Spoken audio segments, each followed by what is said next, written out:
दोस्तों जो भाग्य में लिखा है उसे कोई भी बदल नहीं सकता।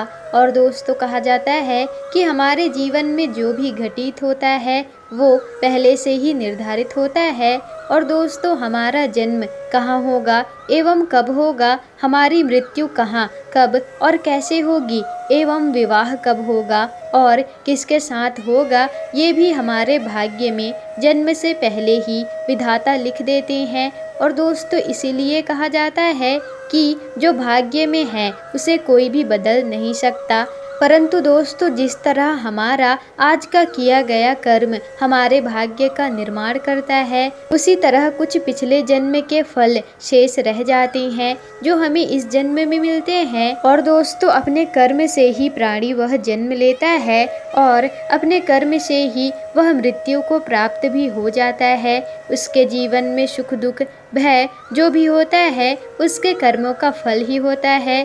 भाग्य की उत्पत्ति प्राणी के कर्मों के द्वारा ही होता है, इसलिए प्राणी जैसा कर्म करता है वैसे ही उसका भाग्य होता है। हमारे कर्म अनुसार ही विधाता हमारे भाग्य को लिखता है जिसे कोई भी मिटा नहीं सकता। इस संसार में सबसे भाग्यशाली मनुष्य ही है। भाग्यशाली इसलिए क्योंकि बड़े भाग्य से ही मनुष्य का तन मिलता है। जो व्यक्ति मनुष्य का जीवन प्राप्त करके भी मोक्ष को प्राप्त नहीं करता वह फिर 84 लाख योनियों में पैदा होता है और मरता रहता है। फिर वह बार बार जन्म लेता है और बार बार मृत्यु को प्राप्त भी हो जाता है।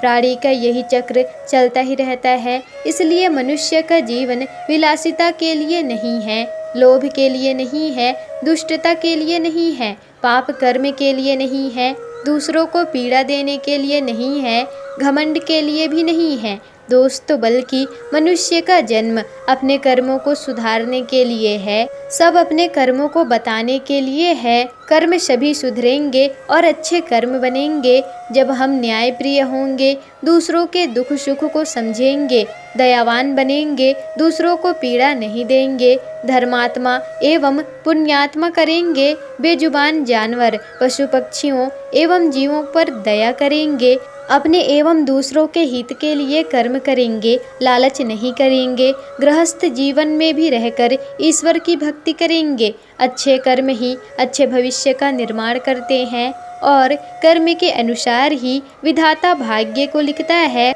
और फिर उस लिखे हुए भाग्य को कोई भी टाल नहीं सकता, उसे वह भोगना ही पड़ता है। दोस्तों अगर अब हम यह कहते हैं कि भगवान राम ने क्या बुरे कर्म किए थे कि उन्हें दुख भोगना पड़ा, तो पहली बात तो यह है कि भगवान और इंसान में बहुत ज़्यादा अंतर है। और दूसरी बात यह है कि भगवान इस पृथ्वी लोक पर अतिरिक्त होकर निलहीन करते ताकि मनुष्य सीख सके कि उसे क्या करना है और क्या नहीं करना है, किस कर्म से उसका भाग्य बिगड़ जाएगा और कैसा कर्म करने से मनुष्य का भाग्य संवर जाएगा। तो दोस्तों आज की वीडियो में बस इतना ही। आज की वीडियो आपको कैसी लगी हमें कमेंट करके ज़रूर बताइएगा और अगर वीडियो पसंद आई हो तो वीडियो को लाइक शेयर कमेंट और चैनल को सब्सक्राइब जरूर ही कर दीजिएगा, जिससे कि आपको ऐसी ही जानकारी पूर्वक वीडियोस आगे भी मिल सके।